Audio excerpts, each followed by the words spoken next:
आणि यानंतर इस्रोच्या स्पेडेक्स मिशनचं लॉन्चिंग सध्या पार पडलेलं आहे आणि याचं थेट प्रक्षेपण आपण पाहतोय। अवकाशात अंतराळयान जोडणं आणि विलग करण्याच्या क्षमतेत भारत स्वावलंबी होणार आहे आणि अंतराळात स्वतःचं स्थानक बनवणं हे आता यामुळे दृष्टीपथात येणार आहे आणि यासाठीच ही जे मिशन आहे ते अतिशय महत्त्वाचं ठरणार आहे।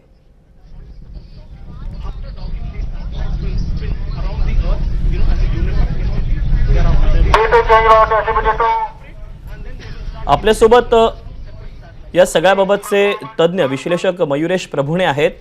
मयुरेश, अतिशय महत्त्वपूर्ण अशी ही योजना आहे, असं हे मिशन आहे आणि त्याचं आता लॉन्चिंग होतंय। बरोबर आहे दीपक, गेल्या काही वर्षांपासून या मोहिमेसाठी प्रयत्न सुरू होते, कारण आपलं गगनयान आहे आणि गगनयानच्या पुढचे पण टप्पे आहेत। जसं भारतीय अंतरिक्ष स्टेशन तयार करायचंय, माणसाला चंद्रावर उतरवायचंय, त्यानंतर चांद्रयान 4 ची तयारी सुरू झाली की जेव्हा आपण चंद्रावरून दगड मातीचे नमुने आणायचे। तर हे सगळे करताना फक्त एकच यान थेट जाऊन काम करणार नाहीये, यामध्ये दोन यान त्या दोन भागांचं अवकाशामध्ये जोडणी करावी लागणार आहे आणि ते तंत्रज्ञान अजूनपर्यंत आपल्याकडे नव्हतं। तर त्याची पहिली चाचणी आता या स्पेडेक्स मोहिमेमधून करण्यात येते की ज्याच्यामध्ये 2A आणि B असे 2 उपग्रह आहेत आणि या दोघांना 476 किलोमीटर उंचीवर पाठवणार। सुरुवातीला त्यांच्यामधलं अंतर जास्त असेल, मग त्यांना हळूहळू करून जवळ आणलं जाईल आणि एकमेकांशी जोडण्यात येईल।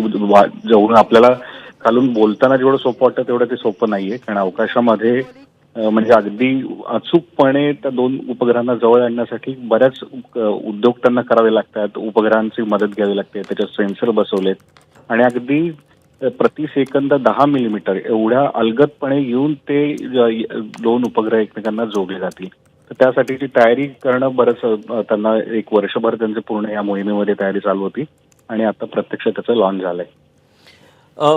भारतानं या मोहिमेच्या माध्यमातून एक अतिशय महत्त्वपूर्ण आणि मोठा टप्पा गाठला, एक मजल मारली असं म्हणावं लागेल आणि जगासाठी देखील हा संदेश असणार आहे महत्त्वाचा। पण नक्कीच याच्या आधी आपल्याकडे आपण जर बघितलं तर 3च देशांकडे डॉकिंग तंत्रज्ञान आहे, अमेरिका, रशिया आणि चीन। आणि या तिघांचेही अवकाशवीर अवकाशामध्ये गेलेत, त्या तिघांचीही अवकाश स्टेशन्स होती किंवा आहेत आणि त्यामुळे डॉकिंग करणं म्हणजे यान घेऊन जाऊन आपल्या स्टेशनला जोडणं याची किमया त्यांना साधता आलेली होती। आता यानंतर एवढं मोठं कामगिरी करण्याचा क्षमता असलेला जगातला देश भारतच आहे हे जगालाही माहिती आहे, पण आपल्याला ते तंत्रज्ञान तपासणं आवश्यक होतं आणि जेव्हा आपण हे पूर्ण करू तर अर्थातच याच्यानंतर आपण 2047 पर्यंत एक लक्ष्य निर्धारित केलंय की तोपर्यंत आपल्याला चंद्रावर माणसाला उतरवायचंय, भारतीयाला उतरवायचंय। तर त्यासाठी टप्प्याटप्प्याने ते आपल्याला गाठता येणार आहे। तर त्यातला एक महत्त्वाचा टप्पा स्पेस डॉकिंग होतं, त्याची चाचणी आता घेतली जाते। मयुरेश, धन्यवाद तुम्ही दिलेल्या सगळ्या सविस्तर माहितीबद्दल आणि केलेल्या विश्लेषणाबद्दल। एबीपी माझा, उघडा डोळे बघा नीट।